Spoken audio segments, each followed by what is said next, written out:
Okay, we have here some pieces of filter paper, and let's burn a piece. Now you note I'm using the safety flame because although it's the safety flame, it is actually still hot. I didn't need to turn the Bunsen to the heating flame. So even the safety flame is hot, right? We call it the safety flame because we can see it. We're not accidentally going to stick our hand through the flame to reach for something on the other side, whereas the actual heating flame is much harder to see. So there we go, that's why we call it the safety flame, but like I say, it's still hot, it's still fire, and the paper burned quite easily. Now I'm going to get another piece of paper, so this is just standard filter paper found in the science lab, so I'm going to get another piece and wet it. Now this piece of paper won't burn, or will be very hard to catch alight. If it does, see, I'm holding it in the Bunsen flame and it's just not burning. What's going on with that?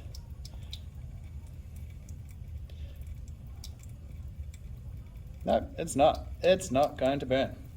Right, put that down. Turn the tap off. And here is a solution of some special certain stuff. Let's get another piece of filter paper. In you go. Oh, yeah. Too big to fit in the beaker. In you go. Now this time, when I hold this piece of paper up into the Bunsen flame, it will burn, but it won't burn. Now it's hard to get out. Okay, so it will burn, but it won't burn. What do I mean by that? Well, let's take a look. Let's take this into the Bunsen flame. Yep, that's burning, all right. That's burning. And yet, wait, it didn't burn. There was a tiny bit of charring on the top right corner of it. It didn't burn. What's up with that? Try it again with another piece. There's a piece of paper, and you go. Soak you down. Now, when we soaked the water with paper, we saw that it didn't burn. And a lot of people would think, yeah, that's because it's wet. Well, this piece of paper is also wet, and yet this happens quite readily. So the whole, it was wet, is that really what's going on? Because this one was wet and we saw it burn, although it's finished now. I wonder what if I stick it back in. Now, it's not going to light. Almost like it was the paper from the water, isn't it? Okay, here's what's going on. I have three things in this beaker. Number one, I have some water, and that stops the paper burning. But we definitely saw a flame. So what's going on with that? Well, number two, I have some ethanol in the beaker as well. And ethanol burns quite nicely. So that was the flame that we saw. The reason that we saw it was the third thing I had in the beaker is a little bit of salt. Because ethanol, when it's burning, is quite hard to see. It burns quite a nice blue flame, which is quite hard to see, just like the heating flame was hard to see. So the salt in the solution is what gives that nice bright orange color to the flame that we saw. The water in the solution stops the paper from burning, so the flame that we saw burning was actually the ethanol burning up. So just to iterate, we had some water in that solution in the beaker. We had some ethanol. Ethanol is an alcohol or an alkanol.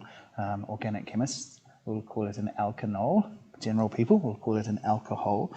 And we also had some salt. Now, the job of the ethanol was to burn, baby, burn. There we go, that burned up. So the ethanol was burning, it had a flame. Now the job of the salt was to make that flame, that nice bright orange color, very easy to see.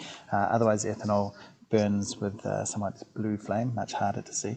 The water in the solution, that stopped paper from burning.